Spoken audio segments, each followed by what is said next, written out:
Living by Design with host Kathy Holloway Hill. Kathy is a strong, powerful voice. She entertains, informs, and inspires her audiences everywhere she goes.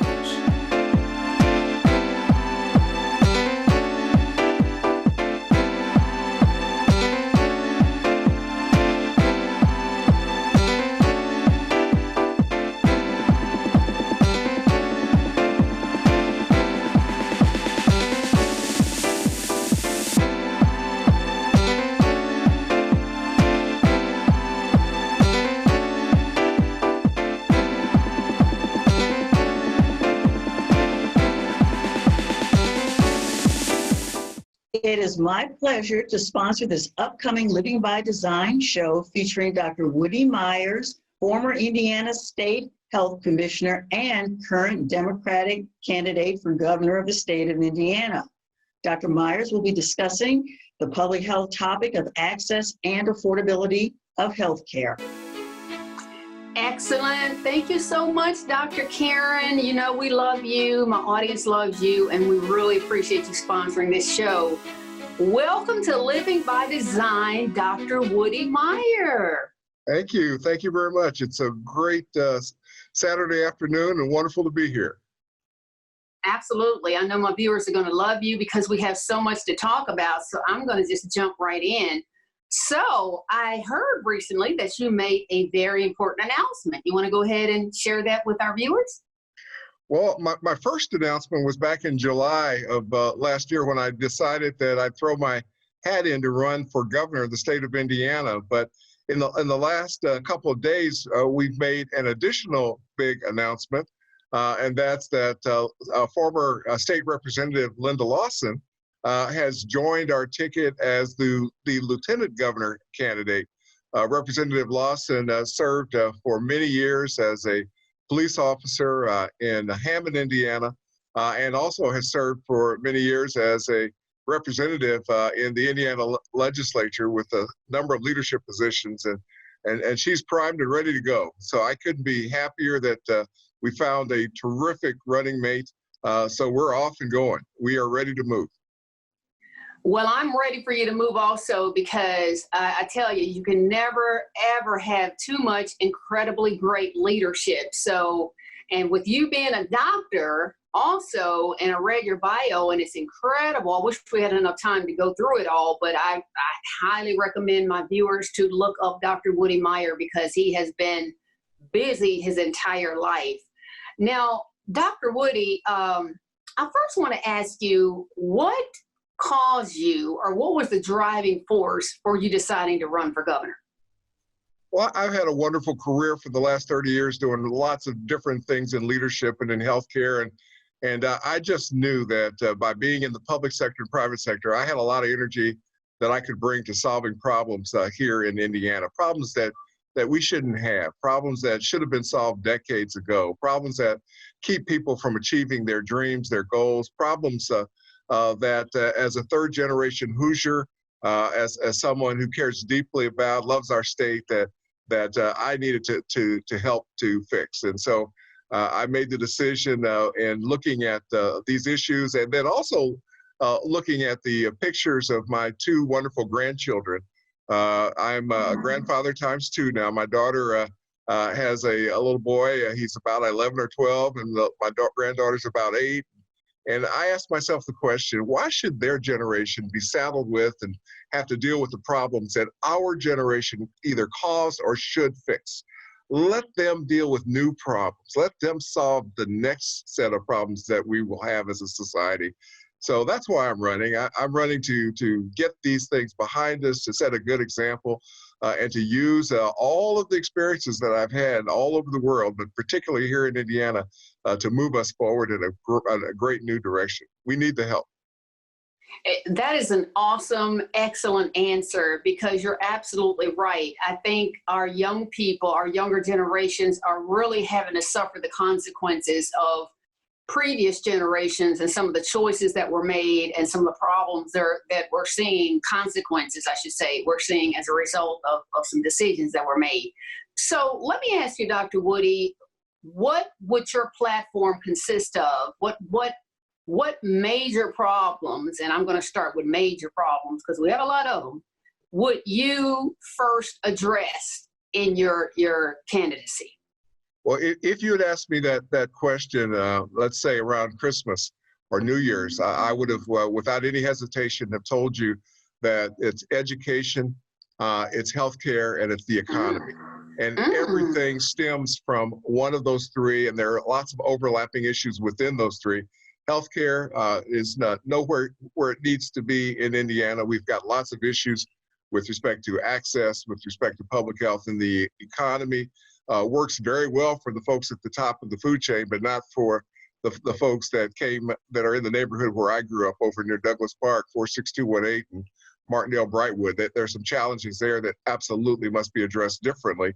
And then, of course, the system with our healthcare in the sense that the infant mortality problem, maternal mortality problem bleeds over into the educational issues, teacher salaries, the issues of accessibility of good technology to do online learning. All of that, of course, has been magnified and amplified by now the dominating issue, which is COVID-19.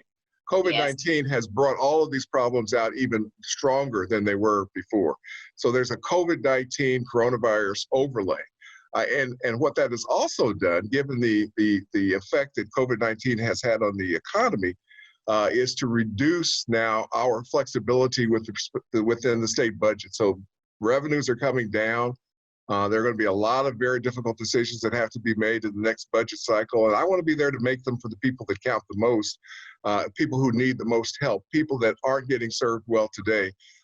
Because if we don't prioritize their needs, I'm absolutely certain that they will be pushed down even further than they are today.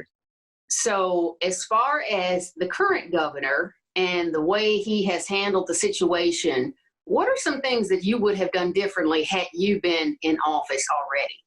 Well, I've offered my thoughts all along the way. I think the first thing that should have been done when we knew the magnitude of this issue was to bring together the top leaders in the state, create a commission or task force that would give us advice both publicly and privately, business leaders, labor leaders, educators, healthcare leaders, because COVID-19 affects all of those sectors in different ways. And that would have given us the ability to make more logical, straightforward, earlier decisions on when to shut the schools. We didn't take advantage of the opportunity to shut them down sooner so that we could have minimized the impact. We didn't get ready for the fact that when the schools are shut down, the kids and the teachers would need technology in order to communicate lesson plans. We just made some bad assumptions. The governor did, and his team made some bad assumptions about the availability of computer technology in every home in Indiana. You and I don't know that that's not always the case. There are multiple kids, maybe one computer in the house, if any.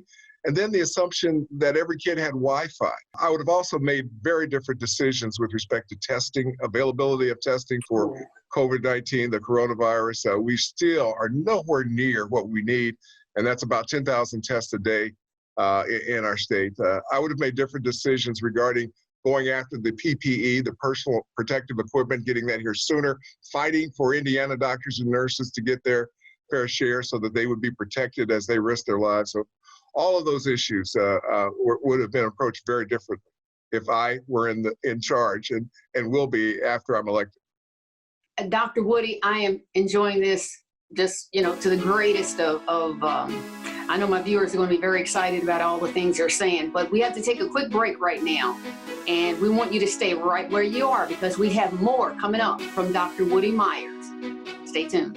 Welcome back to Living by Design. We are here with Dr. Woody Myers, who is also running for the coveted title of governor in the state of Indiana. And Dr. Woody, right before the break, we were talking about your incredible plan and some of the things that you saw as a concern, for lack of a better word, that you would have done differently or worked on. So let's just talk a little bit about this pandemic. I tell you, I don't even know where to begin as far as that's concerned. You are a doctor, and I'm so excited about that we have a governor candidate who is a doctor. So with that being the case, what are some of the, I guess they're saying there are some disparities. They're saying there are some risk factors that put you at greater risk for the coronavirus. Yes. What, in your opinion, is causing so many people to die, and how can we mitigate that? Well, there are a lot of factors at work here, and not a lot of them are in our favor. I know that people are frustrated. They want this to be over with. They want it to return back to normal, but I don't think we're going to get ever back to the old normal. There's going to be a new normal. And in that new normal, we are going to adjust a lot of the parts of our lives, a lot of society, towards dealing with the effects that this pandemic, this global pandemic, has had and will continue to have. The pandemic is caused by a virus. The virus was started probably in China. It moved from animals to humans, and it's just taken off around the world. We need to be able to understand what people have it, and also what people have had it. Those are two very important aspects of dealing with this properly, both from an individual's health standpoint and from a public health standpoint. So that's why we keep coming back to the issue of testing for this virus, because if you test, you know, get a good answer, great. If you don't, then we have to take some action. So the availability of testing is just crucial. People experience this virus differently depending upon how old they are. The people experience the virus differently if they have chronic diseases or chronic conditions. And people experience the virus differently if they're in confined settings like a nursing home or prison, a jail, a residential care facility. All of these play into the responses that we need as well. Many people will get the virus and they will not have any symptoms at all. Others of us will have very mild symptoms. We might be a little short of breath. We'll feel like we have a bad cold or the flu. And some of us will get very unusual symptoms, symptoms like a distorted sense of smell. The neurologic symptoms for this problem are being discovered more and more every day, and people are writing about them, and physicians are taking those into consideration. So everyone who gets the virus experiences it differently. Some of us get very ill. And that illness is triggered by overreaction in our bodies that produces some inflammatory fluid that gets into our lungs and makes it difficult for us to breathe. There are many different aspects to this. There are the individual patient aspects, the public health aspects, the aspects of how we deal with the loss of the jobs of people who are in industries like fast food or restaurants or movie theaters, where when people congregate together, they are likely to spread it. So that's why the social isolation is so important. And as governor, I'm going to have to manage a team of people that will deal with all of those and do everything we can to first prioritize public safety and individual safety. That's always got to be number one. Everything else has to come separately. So we have to weave that line to make sure that we're doing all we should do to protect human life. At the same time, we've got to make sure that we are taking the right steps to bring the economy back along to the degree that that's possible. I believe, this is my opinion, I'm sure it's probably going to be the opinion of a lot of my viewers. Right now, the times we live in, as you stated, I don't think this is going away anytime soon. We have a new normal. And what better background to have from your governor than a medical background, a doctor? So that combined with being in a massively huge leadership position is a great combination. So I'm really excited about that. Now, let me ask you, as far as what are some of the risk factors that make people more susceptible? What are, in your opinion, what are some of those? Because I've heard all tons of things, and everybody has an opinion, but I want to hear it from a real doctor. Well, the key risk factor is probably age. Those of us who are over 60 are much more susceptible to the complications than those of us under 60. Let me start by making sure, though, that people understand, if you are under 60, even if you're a child, there are ways for you to get it, and there are issues that we'll have to deal with in some children and some young adults that respond differently to the virus than others. But the primary target for the virus in terms of long-term and negative effects are people over 60.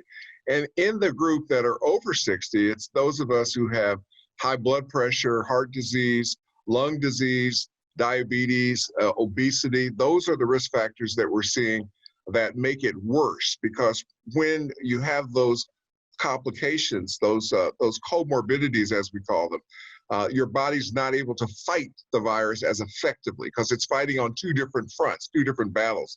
It's fighting the diabetes and it's trying to fight the virus. And a lot of us, our immune systems aren't as strong over the age of 60 as they were when we were 50, 40, 30, and younger. So we just know that it's especially difficult for older people to manage this. And that's why, the nursing home issue is so significant. Once the virus gets in a nursing home, that means it's the difficulty for those patients is going to be potentially quite extreme, and actions have to be taken right away to protect those that are uninfected and to manage the illness for those that are. And so I worry a lot about that kind of setting, other settings as well, but that one particularly bothers me. And you can see from the reports from all over the United States and around the world that they've been particularly hard hit. So these are all important aspects. We can't protect ourselves by isolating ourselves from those that have been infected. There are a lot of steps, washing your hands, you hear about that a lot. So there are things that we can do, but until we get a really good treatment or vaccine, we're gonna have to fight hand-to-hand combat. Wow, excellent. Well, coming up, we're going to say yes to a mask, no to a mask. So stay right where you are. We have more on Living by Design. Welcome back to Living by Design. I'm Kathy Holloway Hill, and we are having a magnificent discussion with Dr. Woody Meyer, who is also a governor candidate. And I am really thrilled about everything you said on the previous segment, but I do want to ask you this one question. When you go out in public to get your essentials, your groceries or whatever, should we or shouldn't we be wearing a mask? Well, that's a question that comes up. That's a question that comes up quite a bit these days. And let me try to set the record straight there. First of all, are different kinds of masks. There are cloth masks that people make, and they're beautiful. They got little designs on them. And then there are the relatively inexpensive paper masks that you can now find in a lot of different places. And those serve to do a couple things. They serve to remind us that we should remain socially distant, and they do more to help you from giving a potential virus problem to others than they do to help preventing you from getting it. It's a good idea. It's not a terrible idea, but I don't want people to think that it's the solution. It is not. You've heard about the N95 mask. They've got special filters on them. They have to be fitted to the face perfectly. Those are masks to be used when you know that you are in an environment where the virus is there and you're trying to avoid it. And that mask, in combination with face shields, in combinations with personal protective equipment and gloves, that gives the healthcare worker and other first-line workers maximum protection. So different kinds of masks for different situations. So when you're going to the store, it certainly doesn't hurt at all to have the one that you put around your neck and bring it up, or the paper one. It is a good thing to do. It is not going to be 100% effective, but it is a good thing to do. And it also reminds us not to touch our faces, and that's a good thing too. A lot of people are hearing a lot of different things about the heat, summertime, and the temperatures. Is that a true statement that you're aware of as a doctor, that the warmer temperatures, the humidity that typically comes along with summer weather, could that stop the spread of the virus? And if not, what can we do to stop the spread of the virus? Well, there is a lot of hope that the warmer temperatures will have an effect, but there's no proof yet. And the scientists, the public health experts are kind of split as to whether or not summertime is going to have a material effect on the number of people that are infected. Right now in Indiana, it certainly is not doing that. Even with the slightly warmer temperatures, our numbers continue to go up in terms of the number of cases, the number of positive cases. We're nowhere near leveling off like you see in some other places. Indiana is definitely moving in the wrong direction. So Amen. We are not anywhere close. Now, but what most people are more worried about than what's happening in the summer is what's going to happen in the fall. Right. There's very, very strong belief and evidence that these kinds of viruses will peak when it gets cold. So I'm thinking that around mid-October, around Halloween, when you know that the kids should be wearing jackets and so on, that's the time that I believe that we're going to be very, very we will be very, very concerned.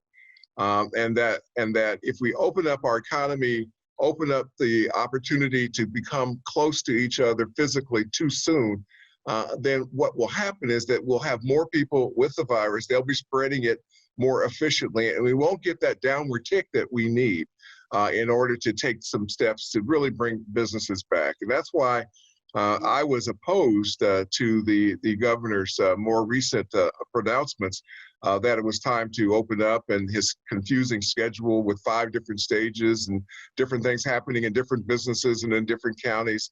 I just believe that we should have taken another couple of weeks to really think it through and plan for it and get the curve coming down measurably than where we are today. Well, I thought that is what had been handed down from Congress. I thought that the White House had already put the guidelines in place that you must have every citizen in your state tested, and you also must have 14 straight days of downward numbers. So is that not the case? Did that change? There are guidelines available from the Centers for Disease Control that do say that. They want states to have a much improved testing capacity. They want the hospitals to have open beds so that if there's a surge, they can take those patients. And they want to see that 14-day decrease. And most of the states that, of course, have opened recently didn't have those 3 things. The White House recently suppressed even more detailed guidelines from the CDC.